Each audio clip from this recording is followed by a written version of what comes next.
አርዕስተ ዜና። ጠቅላይ ሚኒስትር አብይ አህመድ በመላው ኢትዮጵያ የሚገኙ የነዳጅ ተጠቃሚዎችና አከፋፋዮች ነዳጅን በቁጠባ እንዲጠቀሙ ጥሪ ያቀረቡ። በመካከለኛው ምስራቅ ያለው የጸጥታ ሁኔታ እጅግ አሳሳቢ ደረጃ ላይ በመድረሱ ነዳጅን ከውጭ ገዝተው የሚጠቀሙ ሀገራት ምርቱን እንደ ልብ ለማግኘት መቸገራቸውን ገልጸዋል። ዝርዝሩን ይዘናል።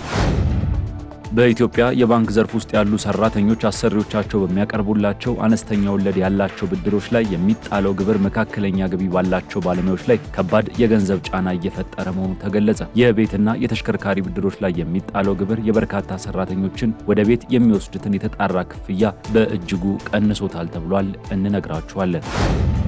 በመካከለኛው ሜዲትራኒያን ባህር ላይ በሰው ከተጨናነቀች ጀልባ ውስጥ ከ50 በላይ ሰዎች መትረፋቸው ተነገረ። የነፍስ አድን ስራውን የሰራው ኢመርጀንሲ የተሰኘው የጣሊያን ድርጅት ቀደም ብሎ ለ41 ስደተኞች ድጋፍ ማድረጉን ገልጿል።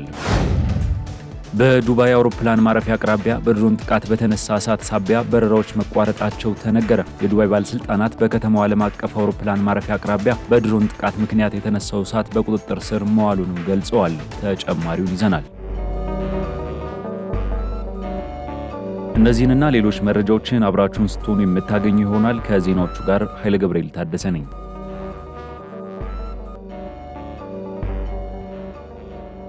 ጠቅላይ ሚኒስትር አብይ አህመድ በመላ ኢትዮጵያ የሚገኙ የነዳጅ ተጠቃሚዎችና አከፋፋዮች ነዳጅን በቁጠባ እንዲጠቀሙ ጥሪ ያቀረቡ። በመካከለኛው ምስራቅ ያለው የጸጥታ ሁኔታ እጅግ አሳሳቢ ደረጃ ላይ በመድረሱ ነዳጅን ከውጭ ገዝተው የሚጠቀሙ ሀገራት ምርቱን እንደ ልብ ለማግኘት መቸገራቸውን ገልጸዋል። ይህ ቀውስ በዓለም አቀፍ የነዳጅ ዋጋና ስርጭት ላይ ከፍተኛ ጫና እያሳደረ እንደሚገኝም ጠቁመዋል። ባለፉት ሳምንታት በመካከለኛው ምስራቅ በተለይም በኢራንና በሌሎች ሀገራት መካከል ያለው ግጭት እንዲሁም የንግድ መርከቦች ላይ የሚሰነዘሩ ጥቃቶች የዓለምን የኤነርጂ ገበያ አናውጠዋል። አካባቢው የዓለማችን ዋነኛ የነዳጅ አምራችና ላኪ በመሆኑ በአካባቢው የሚፈጠር ማንኛውም አለመረጋጋት በቀጥታ በነዳጅ አቅርቦት ሰንሰለት ላይ መስተጓጎልን እየፈጠረ ይገኛል። ኢትዮጵያም ይህንኑ የዓለም ገበያ ተከትላ ነዳጅ የምታስገባ በመሆኑ አቅርቦቱ ወደ መደበኛ ሁኔታው እስኪመለስ ድረስ ጥንቃቄ የተሞላበት አጠቃቀም እንደሚያስፈልግ ተመላክቷል። ላኪፔይ የዲጂታል ክፍያና የተቀናጀ የንግድ አገልግሎትን ለማሳለጥ ያግዛሉ ያላቸውን የቴክኖሎጂ አማራጮች ይፋ አደረገ። ላኪፔይ ሱፐር አፕ መተግበሪያ 3 የግብይት አማራጮችን ይዞ እንደመጣም ተገልጿል። የአዲስ መተግበሪያ አገልግሎቶችን በፍጥነት ለመከወን የሚያስችሉ መሆናቸው የተነገረ ሲሆን ኪራይ የተሰኘ የህንፃ አስተዳደር እንዲሁም ካርት የተሰኘ ተንቀሳቃሽ ምስል ኮሜርስ የግብይት መተግበሪያን ያካተተ መሆኑም ተነግሯል። ኢትዮጵያን በጠቅላይ ሚኒስትርነት በውጭ ጉዳይ ሚኒስትርነትና በሌሎች ከፍተኛ ኃላፊነቶች ያገለገሉት የጸሐፊ ትእዛዝ አክሊሉ ሀብተወልድ ህይወትን መሰረት አድርጎ የተዘጋጀ ታሪካዊ ልቦወለድ መጽሐፍ ለንባብ በቅቷል። መጽሐፉ በኢትዮጵያ የዲፕሎማሲ ታሪክ ውስጥ ደማቅ አሻራ ያሳረፉትን ጸሐፊ ትእዛዝ አክሊሉ ሀብተወልድን የፖለቲካ እንዲሁም ማህበራዊ ህይወትን የሚዳስስ መሆኑ ተነግሯል። በዶክተር ሰላማዊት ታደሰ የተዘጋጀውና አክሊሉ የሚል ርዕስ የተሰጠው ይህ መጽሐፍ ጸሐፊ ትእዛዝ አክሊሉ በኤርትራና በሶማሊያ ጉዳዮች ላይ የነበራቸውን ሚና የሚዳስስ ስለመሆኑም ነው የተነገረው። ጸሐፊ ትእዛዝ አክሊሉ ደርግ ስልጣን ከያዘ በኋላ በህዳር ወር 1967 ዓ.ም ከተገደሉ 60 የአፄ ኃይለ ሥላሴ መንግስት አባላት መካከል አንዱ መሆናቸው ይታወሳል። በኢትዮጵያ የባንክ ዘርፍ ውስጥ ያሉ ሰራተኞች አሰሪዎቻቸው በሚያቀርቡላቸው አነስተኛ ወለድ ያላቸው ብድሮች ላይ በሚጣለው ግብር ዙሪያ ስጋታቸውን አነስተዋል። አሁን ያለው አሰራር መካከለኛ ገቢ ባላቸው ባለሙያዎች ላይ ከባድ የገንዘብ ጫና እየፈጠረ መሆኑንም ገልጸዋል። የቤትና የተሽከርካሪ ብድሮች ላይ የሚጣለው ግብር የበርካታ ሰራተኞችን ወደ ቤት የሚወስዱትን የተጣራ ክፍያ በእጅጉ መቀነሱንም የዘርፉ ተወካዮች ገልጸዋል ሲል ካፒታል ዘግቧል። ለዓመታት በኢትዮጵያ የሚገኙ የፋይናንስ ተቋማት ለሰራተኞቻቸው የቤትና የተሽከርካሪ ብድሮችን በ7 በመቶ ገደማ የቅናሽ ወለድ መጠን ሲያቀርቡ ቆይተዋል። ይህ መጠን ቀደም ሲል በኢትዮጵያ ብሔራዊ ባንክ ከተቀመጠው ዝቅተኛ የቁጠባ ወለድ መጠን ጋር የተጣጣመ ነበር። የዘርፉ ተሳታፊዎች እንደሚሉት እንዲህ ያሉ ጥቅማ ጥቅሞች በዘርፉ ውስጥ የተካኑ ባለሙያዎችን ለመሳብና ለማቆየት ረዥም ጊዜ እንደ ወሳኝ መሳሪያ ሆኖ አገልግሏል። ይሁን እንጂ የቅርብ ጊዜ ህግ ትርጓሜዎችና የግብር ኦዲት አሰራሮች ግብር የሚከፈልበትን ጥቅማ ጥቅም ለማስላት ወደ 15 በመቶ ገደማ የሚሆንን የገበያ መነሻ መጠንን ተጠቅመዋል። በዚህም በቅናሹና በገበያው የወለድ መጠን መካከል ያለው የ8 በመቶ ልዩነት ግብር እንደሚከፈልበት ገቢ ታይቷል። የዘርፉ ትንታኔ አቅራቢዎች ይህ ጉዳይ መፍትሄ ካላገኘ በተለይም የተካኑ ሰራተኞች በውጭ ሀገር ወይም በሌሎች የሀገር ውስጥ ኢንዱስትሪዎች እድሎችን መፈለጋቸው እየጨመረ በመምጣቱ የፋይናንስ ዘርፉ ልምድ ያላቸው ባለሙያዎችን ለማቆየት ፈተና ሊገጥመው እንደሚችል አስጠንቅቀዋል።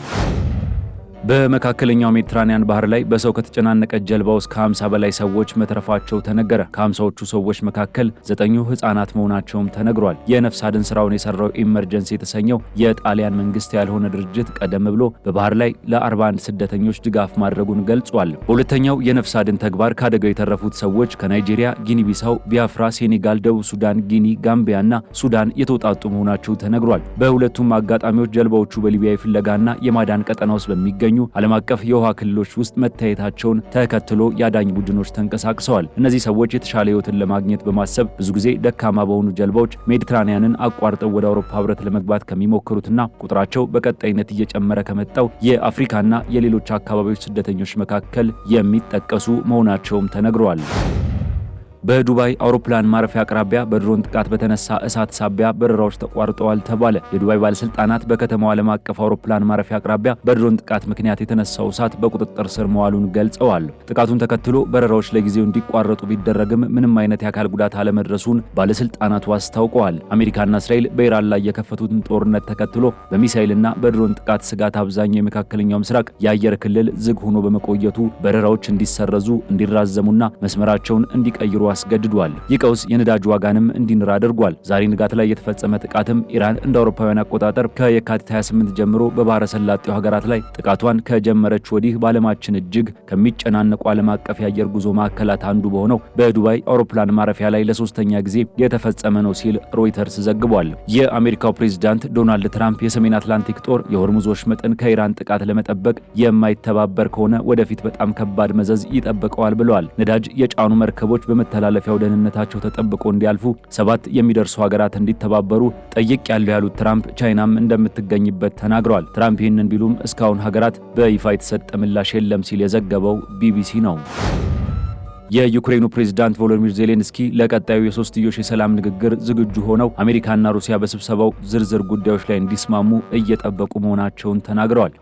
የአሜሪካ መልእክተኞች የሆኑት ስቲቭ ዊትኮፍና ጃሬድ ኩሽነር የሚገኙበትን የአሜሪካ የዩክሬንና የሩሲያ የድርድር ቡድኖችን ስብሰባ ለማስተናገድ ሀሳብ አቅርባ እንደነበር የገለጹት ዜሌንስኪ ሆኖም ሞስኮ ልዑካንን ለመላክ ፈቃደኛ ለመሆኗን ገልጸዋል። ከአሜሪካውያን ምላሽ እየጠበቅን ነው፣ ወይ ስብሰባው የሚካሄድበትን ሀገር ይለውጣሉ፣ ካልሆነም ሩሲያውያን አሜሪካን መቀበል አለባቸው ሲሉ ዜሌንስኪ ተናግረዋል። አክለውም እኛ ከነዚህ ጥረቶች ውስጥ የትኛውንም አናደናቅፍም፣ የሶስትዮሽ ስብሰባው እንዲካሄድ እንፈልጋለን ብለዋል። ይህ የተሰማው በድሮን ሽያጭ ላይ ጥብቅ ቁጥጥር ባደረጉበት ወቅት ሲሆን የዩክሬን ድሮኖችን መግዛት የሚፈልጉ የውጭ ሀገራትና ኩባንያዎች ከአምራቾች ጋር በቀጥታ በመነጋገር የዩክሬንን መንግስት ማለፍ እንደሌለባቸው ተናግረዋል። ዜሌንስኪ ይህ እንዳይከሰት አዲስ ስርዓት እንዲዘረጋ የጠየቁ ሲሆን አስተዳደራቸውም የዩክሬንን የመከላከያ አቅም ግምት ውስጥ ሳያስገባ የጠላፊ ድሮኖችን ለሸጠ አንድ አምራች ድርጅት ቀደም ሲል ማስጠንቀቂያ መስጠቱን ገልጸዋል። በዩክሬን የሚገኙ የግል ድሮን አምራቾች ከመንግስት ቁጥጥር ውጭ የሆኑ ቀጥተኛ የውጭ ሽያጭ ስምምነቶችን እንዳያደርጉም ዜሌንስኪ አስጠንቅቀዋል።